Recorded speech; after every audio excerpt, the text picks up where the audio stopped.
야, 지난주 나눴던 말씀 잠깐 한번 생각해 보겠습니다. 하나님과 우리 주 예수 그리스도의 종 야고보는 그랬습니다. 그런데 흩어져 있는 12지파에게 문안한다. 흩어져 있는 12지파, 예루살렘 교회에 스데반 집사님의 순교 사건으로 인해서 극심한 환란이 찾아왔고 그 시련과 그 환란 때문에 예루살렘 교회는 여러 지역으로 흩어졌습니다. 여러 나라, 또 여러 문화권, 가보지 못했던 여러 곳으로 신앙의 자유를 찾아서 흩어졌습니다. 여러분, 자기가 살던 집, 살던 고향, 살던 그 재산 다 포기하고 낯선 곳으로 갔을 때 그들이 겪어야 되는 가난, 그들이 겪어야 되는 문화적인 충격, 그들이 겪어야 되는 여러 가지 환난과 시험들, 제가 지난주에 말씀을 드릴 때 이미 이 디아스포라, 흩어진 초대교회 성도들이 흩어진 지역에는 먼저 가 있는 유대인들이 있었다고 말씀을 드렸습니다. 그들은 아주 노골적으로 예수님을 구주로 믿고 있는 사람들에 대해서 거부감을 나타내고 그들을 어렵게 곤경에 처하게 만들었습니다. 그게 신약 성경 여러 곳에서 발견되는 이 초대교회의 형태였습니다. 그리고 제가 지난주에 말씀드렸다시피 이 야고보서는 비교적 우리가 신약을 보고 있는 이 성경들 가운데 이른 시점에 기록된 성경이었다 말씀을 드렸습니다. 그 내용이 무슨 뜻이냐 하면 기독교 초창기에 그 스데반의 순교 사건으로 흩어진 이 많은 유대인 그리스도인들이 겪어야만 했던 삶의 고단함, 가난함, 그리고 환난과 핍박, 얼마나 극심했을까. 그들을 위로할 목적으로, 그들에게 격려가 될 목적으로 이 야고보서가 기록이 되었습니다. 그런데 지난주에 우리가 말씀을 나눌 때 2절에 뭐로 시작한다고 제가 말씀드렸는데 기억나시나요? 명령으로 시작한다고요. 우리가 지금 번역된 성경을 보고 있어서 내 형제들아 너희가 여러 가지 시험을 당하거든 온전히 기쁘게 여기라 이렇게 번역이 되어 있지만 사실 원어로 보면 명령형 동사가 제일 먼저 앞에 꽝 선언이 돼요. 온전히 기뻐해라, 온전히 기뻐해라.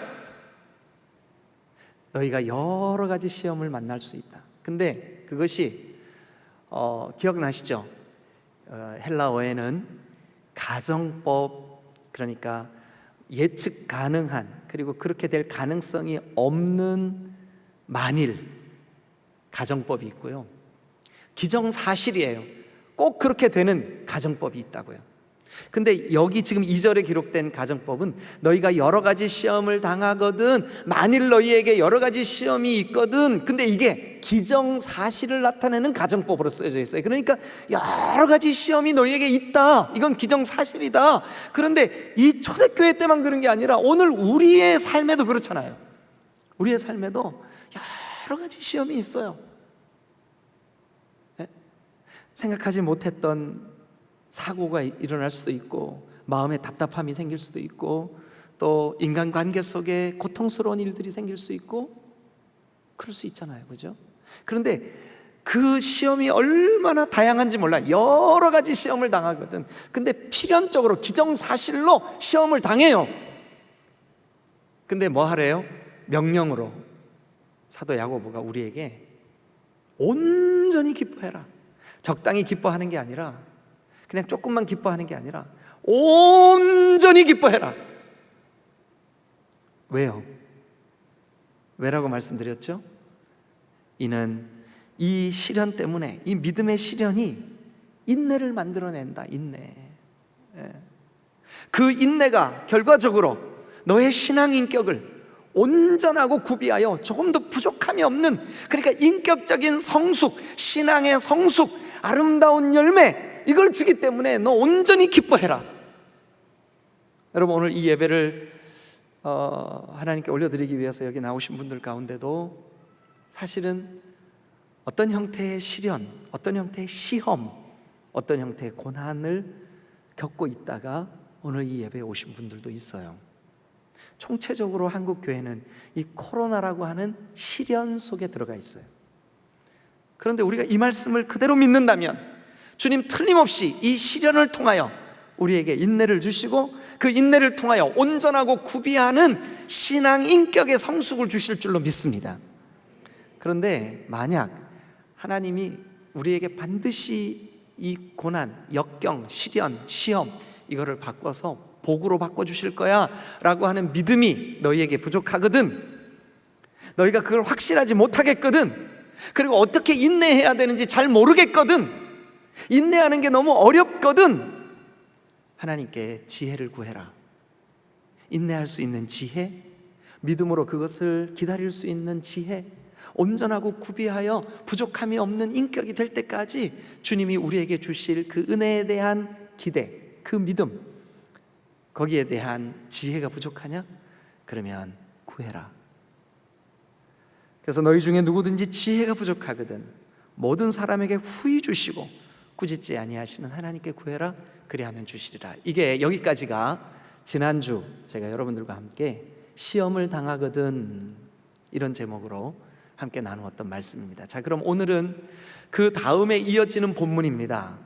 자, 그 1절부터 8절도 제가 그 본문을 풀어나갈 때 제일 먼저 명령형 동사 온전히 기쁘게 여기라, 기뻐해라, 온전히 그렇게 여겨라, 그 기쁨이 너를 다스리게 해라 라고 제가 설명을 드렸는데 참 신기하죠. 오늘 우리가 읽은 이 9절부터 18절 안에도 중요한 명령형 동사, 명령이 기록이 되어 있어요. 근데 그 명령만 따라가다 보면 우리가 시험을 이기려면 이렇게 해라 라고 하는 주님의 권면, 사도 야고보의 권면, 사도 야고보에게 성령께서 감동하셔서 우리에게 깨닫게 하시는 하나님의 권면이 이 8절, 9절부터 18절까지 명령형 동사만 따라가면 답이 딱 떨어져요. 시험을 이기려면 어떻게 해야 될까요? 어떤 명령을 이 성경은 우리에게 하고 있을까요? 자, 첫 번째 명령. 우리가 가지고 있는 이 번역 성경 개역 개정판에는 9절에 낮은 형제는 자기의 높음을 자랑하고 이렇게 번역돼 있어요. 근데 영어 성경이나 또 원어 성경을 혹시 가지고 계신 분들은 한번 지금 펴보세요. 아, 원어 성경이 없으시구나. 네. 그런데 헬라어로 된 이 원어 성경은 어떻게 되어 있냐 하면 명령형 동사가 꽝 하고 선언이 돼요. 이렇게 해라. 그리고 설명이 나와요. 자, 첫 번째 명령이 뭐냐 하면 자랑해라. 자, 9절 낮은 형제는 자기의 높음을 자랑하고, 다시 번역합니다. 자랑해라 낮은 형제들이여, 그대들이 얼마나 높은지를 자랑해라. 다시 말씀드릴까요? 자랑해라 낮은 형제들이여, 그대들이 얼마나 높은지를. 예? 여러분, 자랑해라 라고 하는 이 명령형 동사, 명령이 우리가 시험을 이기기 위한 첫 번째 방법이에요. 자랑해라. 그럼 무엇을 자랑해야 될까요? 여러분, 당연히 여기 낮은 형제는 1차적으로는 흩어졌기 때문에 재정적인 곤란을 겪고 있는 사람들이에요. 흩어졌기 때문에 재정적인 곤란을 겪고 있는 사람들. 예. 제가 박사과정에서 같이 공부를 했던 해양대학 교수님을 하시다가 신학을 공부하고 이제 저랑 같이 그 목회학 박사과정을 공부했던 이경호 선교사님이라는 분이 계시는데, 그분이 지난주에 이제 우리 교단의 그 규정대로 70에 은퇴를 하셨어요. 그런데 은퇴하시는 그 선교사님, 선교지에서 참 아무것도 이제 가지고 있는 것도 없고 남겨진 것도 없는 그 선교사님에게 어떤 말로 좀 격려가 될 수 있을까? 참 고민이 되더라고요. 어렵죠. 그런 환경에 처해 있는 그 그리스도인들, 신실한 주의 종들 위로하기가 어렵죠. 오늘 이 본문도 낮은 형제는 자랑할 게 뭐가 있겠어요? 낮은 형제인데, 경제적인 어려움을 겪고 있는데, 지금 환난과 핍박이 왔는데, 환난 고난 중에 있는데, 곤경에 빠뜨려져 있는데, 그러니까 낮은 형제예요. 잃어버렸어요. 삶의 자리를 잃어버리고 물질적인 풍요로움을 잃어버리고, 그래서 낮은 형제예요. 그런데 그 낮은 형제를 향해서 오늘 명령합니다. 자랑해라, 자랑해라. 여러분, 낮은 형제가 자랑할 게 무엇일까요? 있습니다, 여러분.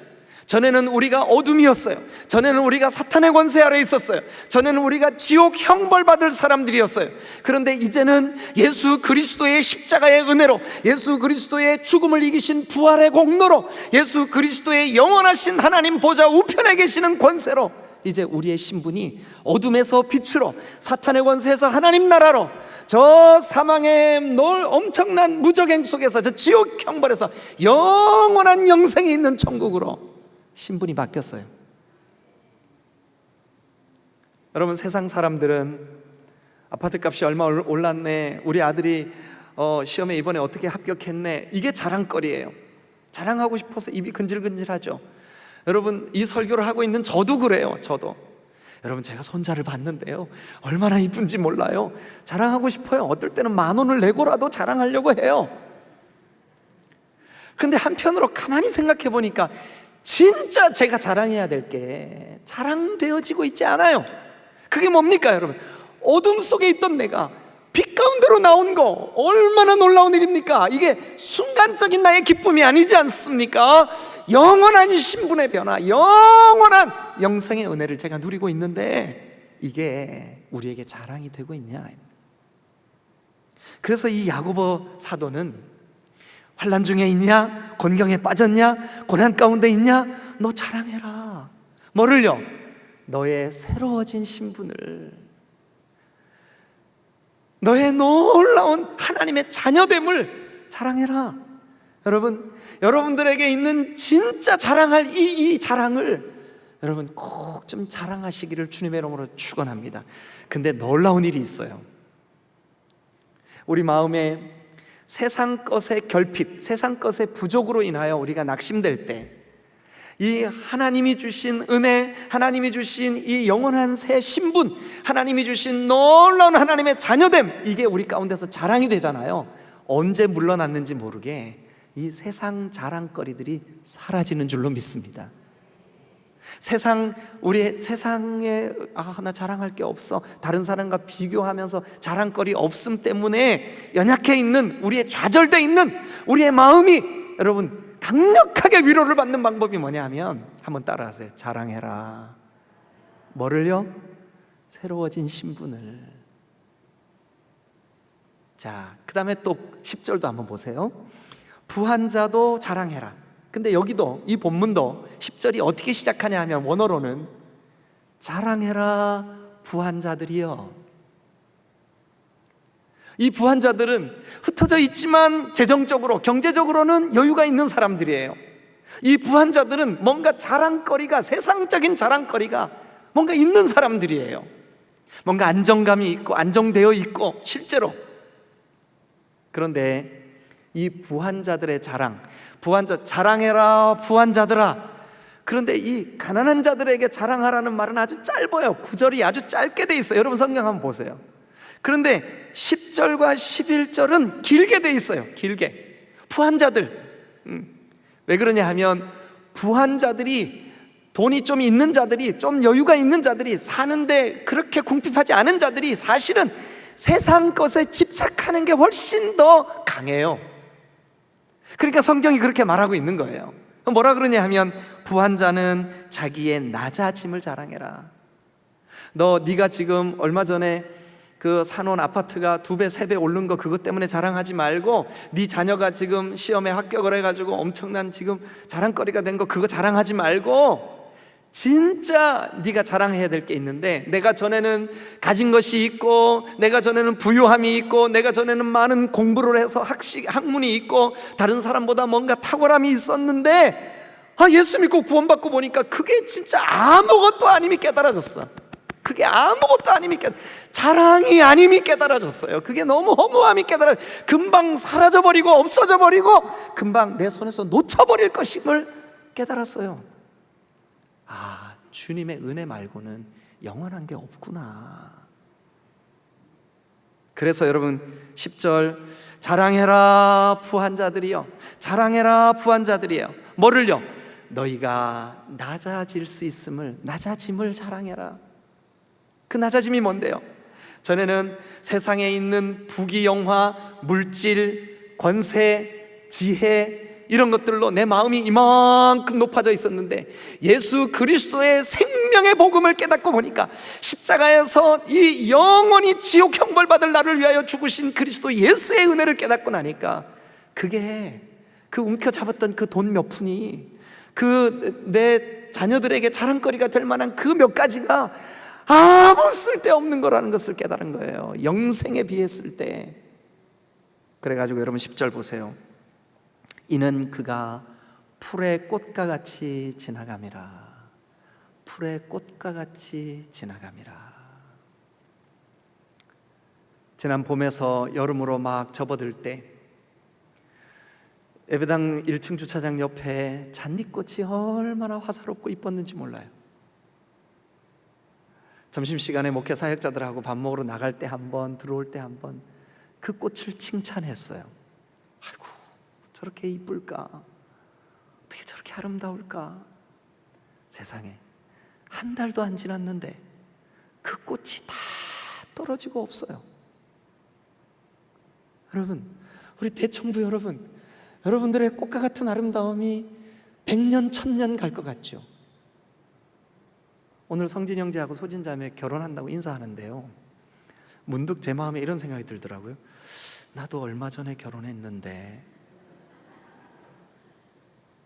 그때는 사람들이 나보고 꽃미남이라 했는데, 이건 농담이에요. 뒤에 거는 그때는 우리 아내도 참 예뻤는데, 지금 안 예쁘다는 뜻이 아니고 예뻤는데. 근데 여러분, 어느새 30년이 훌떡 지나가 버렸어요. 어느새. 제가 이 얘기를 하면 여러분들이 이 설교를 들으면서 마음속에, 목사님, 아이고 무슨 30년을 그 세월로, 저는요 결혼한 지 지금 50년 됐습니다. 그래서 제가 그런 분들에게 질문합니다. 참 세월 안 가죠? 시간 안 가죠? 너무너무 오래 사셨죠? 아마 예라고 대답하시는 분은 아무도 없을 거예요. 아니요 목사님, 꽃과 같이 지나갔어요. 너무 빠르게 지나갔어요. 연세 드신 어르신들 앞에서 젊은 제가 이렇게 설교하는 것이 조금 부끄럽긴 하지만, 오늘 여기 성경에 보니까 11절에 이렇게 되어 있습니다.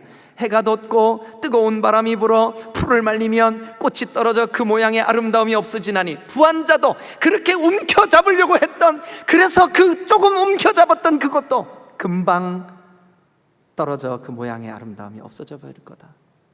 부한 자도 그 행하는 일에 이와 같이 쇠잔하리라. 아니, 쇠잔하고 말 것을 뭘 그렇게 움켜잡냐고요. 그래서 여러분, 부한 자는 자랑해야 됩니다. 부한 자가 뭐를 자랑해야 될까요? 자기의 낮아짐을 자랑해야 됩니다.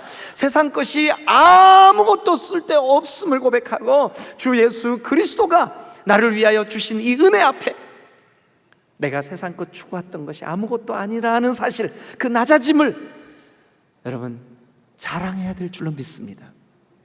9절, 낮은 자는 자랑해라. 10절, 높은 자는 자랑해라. 부한 자도 자랑해라. 여러분, 자랑하실 때 이 세상이 주는 실망감, 세상이 주는 곤경감, 세상이 주는 시험들 물러갈 줄로 믿습니다. 우리가 예수 자랑하십시다. 영생 자랑하십시다. 십자가 자랑하십시다. 구주 예수 그리스도의 은혜 자랑하십시다. 은혜 아니면 내가 살아갈 수 없음을 자랑하십시다. 이것이 바로 오늘 이 야고보 사도가 고난에 처해 있는 그리스도인들에게, 흩어져 있는 유대인 그리스도인들에게 힘을 주어 자랑해라, 말하고 있는 내용인 줄로 믿으시기를 축원합니다. 두 번째, 이제 여러분 우리가 12절부터 보면 사실 이 12절부터 15절까지는 명령이 안 나와요. 그런데 제가 이 말씀을 묵상을 하면서 명령이 안 나오는데 명령이 들리는 것 같았어요. 명령이 안 나오는데 제 귀에 뚜렷하게 하나님이 이렇게 명령하고 계시는구나. 이 말씀을 통하여 뭐냐 하면 한 번만 따라해 주세요. 기억해라. 기억해라. 뭐를 기억해야 될까요?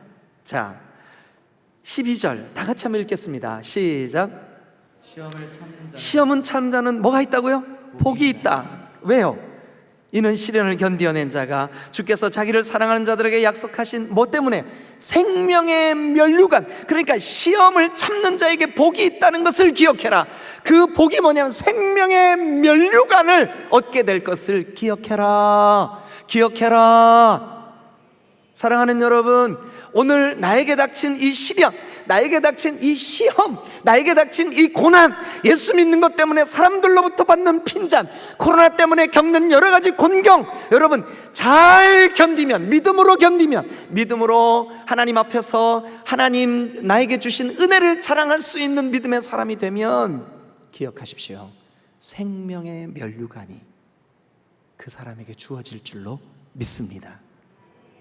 여러분, 생명의 면류관은 영원합니다. 이 땅에 우리가 누리는 자랑거리들은 영원하지 않습니다. 생명의 면류관은 하나님 앞에서도 크게 기쁨이 됩니다. 여러분 마음속에 나는 뭐 천국 가서 천국 다 좋을 텐데 뭐 생명의 면류관 안 쓰고 그냥 있지 뭐. 그 말은 다른 말로 뭘까요? 내가 시험이 올 때, 곤경이 올 때 예수 이름으로 그것을 힘있게 자랑하고 싸우고 이기고 승리했다는 표시가 없는 거예요. 나에게 생명의 면류관이 없다는 것은. 그렇잖아요. 네? 아니 이 본문대로라면 여러분 우리 기억해야 됩니다. 나에게 있는 이 시련, 나에게 있는 이 어려움, 나에게 있는 이 불편함, 나에게 있는 이 신앙의 곤경에 빠뜨리고자 하는 이 세상의 유혹들, 이거 내가 이기고 극복하면 기억해야 되는 거구나. 생명의 면류관이 나에게 있구나. 믿으시면 우리 크게 아멘. 얼마나 놀라운 일입니까? 얼마나 놀라운 일입니까? 시련을 견뎠는데 생명의 면류관이 저와 여러분들에게 있음을 꼭 좀 기억하시기를 주님의 이름으로 축원합니다. 할렐루야, 할렐루야, 아멘, 아멘. 자, 그리고 또 기억해야 될 게 또 있어요. 뭐냐 하면 13절, 사람이 시험을 받을 때 나 지금 하나님께 시험 받고 있어 이렇게 말하지 마라. 하나님은 악에게 시험을 받지도 않으시지만 또한 친히 아무도 시험하시는 분이 아니다. 여러분, 하나님은 우리를 시험하시는 분이 아니에요. 기억하십시오. 하나님은 우리를 곤경에 빠뜨리거나 너 한번 이거 골탕 좀 먹어봐 이러시는 분이 아니에요. 오히려 우리가 꼭 기억해야 될 게 하나 있어요. 뭐냐 하면 14절, 각 사람이 시험을 받는 것은 자기 욕심 때문이다. 욕심에 끌리지 마십시오. 욕심 때문에 그동안 평생을 믿음으로, 신앙으로, 기도로 하나님의 영광을 위하여 살아왔던 아름답고 복된 생명의 면류관을 얻을 수 있는 이 기회를 여러분 포기하지 마십시오. 욕심 때문에. 그래서 여러분 15절 다 같이 읽겠습니다. 시작. 욕심이 잉태한 즉 죄를 낳고 죄가 장성한 즉 사망을 낳느니라. 자, 그러면 우리가 기억해야 될 거, 시험을 참으면 생명의 면류관 얻는구나. 하나님은 절대 우리를 시험하시는 분이 아니구나. 내 마음에 찾아오는 여러 가지 곤란한 이런 시험들, 내가 욕심 때문에 생기는 시험들이 많구나. 요거 기억하셔야 되는 거죠. 자랑해라, 기억해라. 자, 세 번째. 이제 17절 말씀을 봅니다. 16절부터 보겠습니다. 16절도 원어로 보면 우리가 가지고 있는 성경은 내 사랑하는 형제들아 속지 말라 이렇게 돼 있죠. 근데 원어로 보면 명령형 동사가 앞에 빵 떠뜨려지고 뒤에 설명이 나와요. 그렇게 한번 다시 읽어볼게요. 제가 원어대로 읽어볼게요. 속지 마라. 내 사랑하는 형제들이요. 여러분 속으면 안 됩니다. 속지 마시기를 주님의 이름으로 축원합니다. 뭐에 속지 말아야 될까요? 자, 17절. 온갖 좋은 은사와 온전한 선물이 다 위로부터 빛들의 아버지께로부터 내려오나니 그는 변함도 없으시고 회전하는 그림자도 없으시니라. 온갖 좋은 것, 여러분 진실로 좋은 것, 진실로 아름다운 선물은 변하는 것들이 아니라 변하지 않는 것들입니다. 우리에게 근본적인 영원한 기쁨을 주는 것, 영원한 행복을 주는 것, 영원한 생명을 주는 것, 영원한 안식을 주는 것, 여러분 모든 좋은 것들은 하나님께로부터 온다는 사실을 기억하시기를 주님의 이름으로 축원합니다. 그런데 우리는 안타깝게도 속고 있어요. 돈이 우리를 행복하게 할까? 돈만 있으면 내가 걱정거리가 별로 없을 거야. 여러분, 이게 얼마나 어리석은 착각인 줄 아십니까? 오늘 성경은 우리에게 명백하게 말합니다. 온갖 좋은 선물, 온갖 좋은 은사, 같은 말이에요. 반복 용법으로 우리에게 강조하고 있는 거예요. 좋은 것은 하나님께로부터 온다. 하나님께로부터 온다. 세상으로부터 오는 게 아니에요. 세상이 주는 자랑거리가 우리에게 진실된 기쁨과 평안과 영생과 은혜를 주는 게 아니라고요. 하나님께로부터 온다는 사실을 기억하시기를 주님의 이름으로 축원합니다. 여러분, 우리 속으면 안 됩니다. 어떨 때 우리에게 나 이런 시험, 이런 시련이 오는 걸 보니까 하나님 나 안 사랑하시는 거 아니야?